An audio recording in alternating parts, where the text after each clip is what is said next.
welcome back to my channel. Medyo matagal akong hindi nakapag-upload ng video kasi minsan wala ako sa mood kasi ako na lahat. Ako na vlogger, ako na photographer, ako na editor. Lahat na. Kaya pagka minsan wala ako sa mood, ang hirap mag-shoot kasi maingay na yan. No! Kapag ako yung mag-shoot, minsan wala ako sa mood. Ang hirap mag-shoot kasi mental block ka. Ayun. Kaya pagka may time, kaya minsan once a week na lang ako nakakapag-upload ng video kasi tinatimingan ko talaga yung tipong nasa mood ako para mas maganda yung content at mas may compact yung lahat ng sasabihin natin, okay? So, for today's video, ang lulutuin ko ay tilapyang nilaga. Ayan, o nilagang tilapia.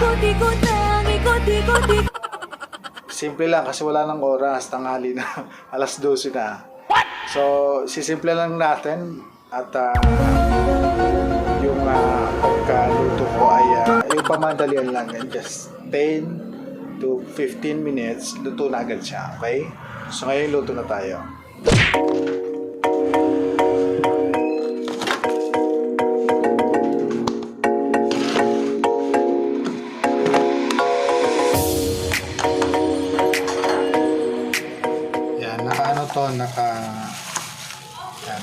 Nakabalot siya ng plastic pagka nilalagay sa ref para kahit frozen yung isda, kapag nakabalot siya sa plastic, madali lang siyang kunin. Kaya nakapak na siya.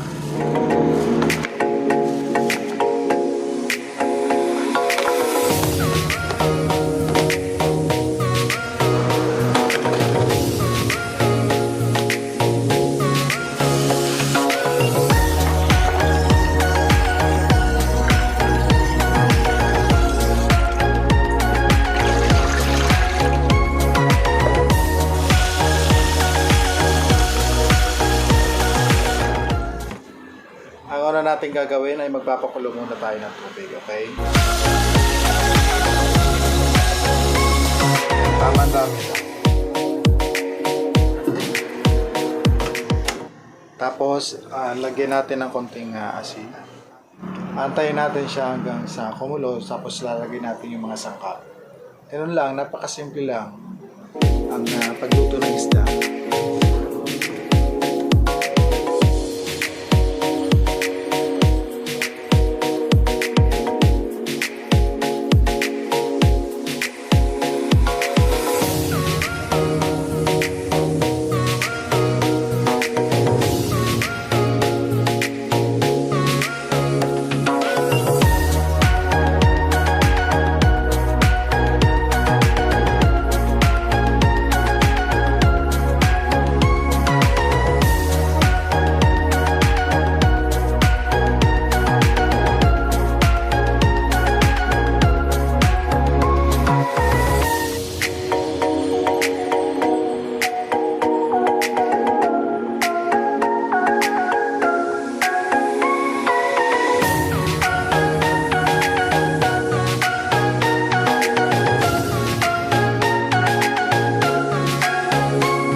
Kumulo na yung tubig na para sa nilagang tilapia, saka natin nilalagay yung mga sangkap.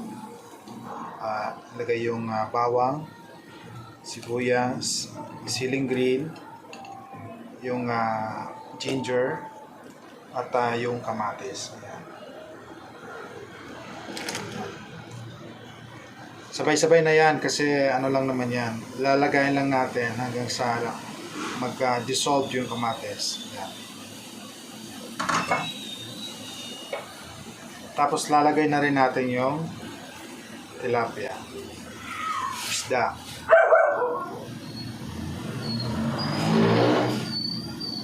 Tapos kapag kulang pa yung tubig, lalagyan lang natin ng konti.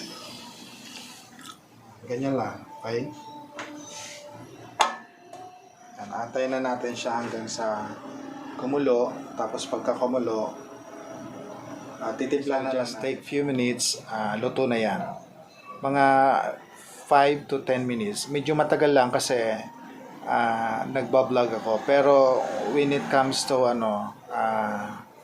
sa bahay, kapag magluluto na, mabilis lang to, mga 5 to 10 minutes luto na yan. Habang nagpapakulo ka ng tubig, magkahihiwa ka naman ng mga ingredients. Tapos lagay mo na lang. Lagay ka na lang ng lagay. Tapos pag kumulo na yon, matik na yon. Saka mo na lalagay yung isda. Dire-diretso na yan. So, antayin natin just a few minutes. At maghihimay tayo ng malunggay. Okay? So, ngayon maghihimay naman tayo ng malunggay. Dito na ako sa kusina ko maghihimay kasi para hindi makalat. So, maghihimay tayo ng malunggay. Yan. Madali lang paghimay nito. So, kahit grade 1, makahimay nito. Pag ako naghimay ng malunggay, kasama na yan, pati mga ugat-ugat. Mga ugat-ugat o tangkay. Sagot lang, wag masyadong metikuloso pagka naghimay ng malunggay. Ang aalisin nyo lang yung medyo matatandang tangkay. Pero yung mga maliliit, pwede na yung sama-sama pagka naghimay ka ng malunggay.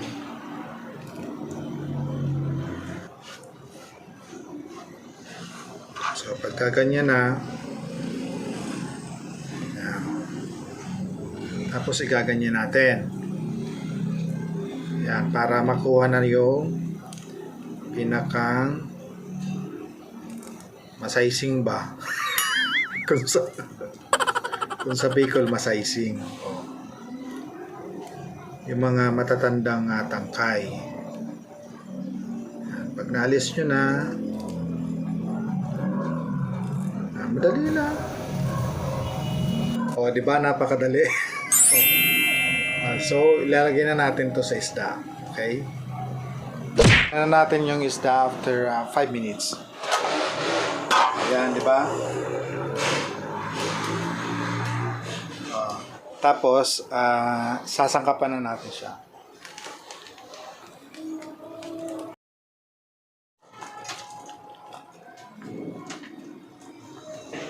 Tikman natin baka maalat.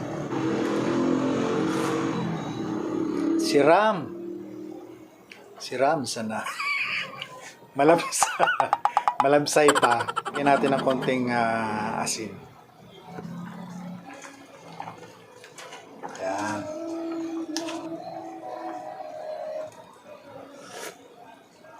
Puwerte. Wow! Puwerteng namit. Namit gas. What? Kaya lagay na natin yung gulay.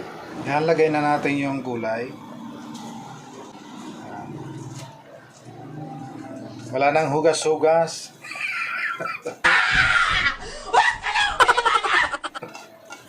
Kumbaga sa Bicol kaya ribahan na hanggang pagterios. Excuse me! Yan, luto na. Luto na ang nilagang tilapia with malunggay. Masustansya yan. Ako nagluluto ay lutong bahay lang ako. Hindi na ako nag-overpowering ng mga ingredients na hindi afford ng may bahay. Kasi casual lang tayo. Yung hindi ka marunong magluto, mag-subscribe ka lang dito sa Bicolanos TV Dahil ang mga luto dito ay afford kung ano yung nasa kusina nyo, ay siyang makikita nyo na po pwede nyong maging sangkap sa pagluluto. Hindi na kailangan ng kung ano-ano pang mga additional na mga ingredients. Kasi mag-overpowering ka, mag-over-budget ka. Kasi hindi mo kaya mag-survive ng ganong kataas ng mga pang-araw-araw mong kakainin. Hindi mo kakayanin mag-survive ng ganon. So dito, asin, bitchin, sibuyas, kamatis, etc. Kung ano yung nasa kusina, yung afford, yung pang-araw-araw na buhay. Yun yung ingredients na makikita mo dito sa Bicolanos TV. Wow! Traditional lang ako. Ang Bicolanos TV ay traditional cook kung saan wala nang hindi ka anong madaming ingredients. Okay? Paikot-ikot na tayo. Paikot-ikot na tayo.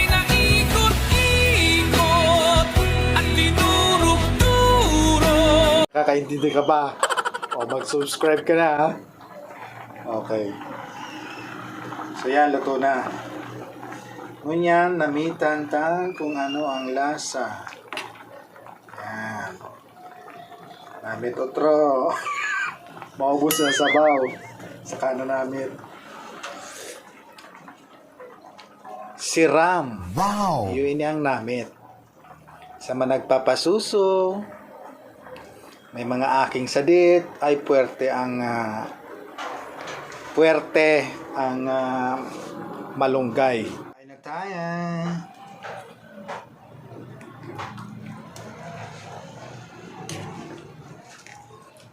O diba? Green pa yung yung malunggay.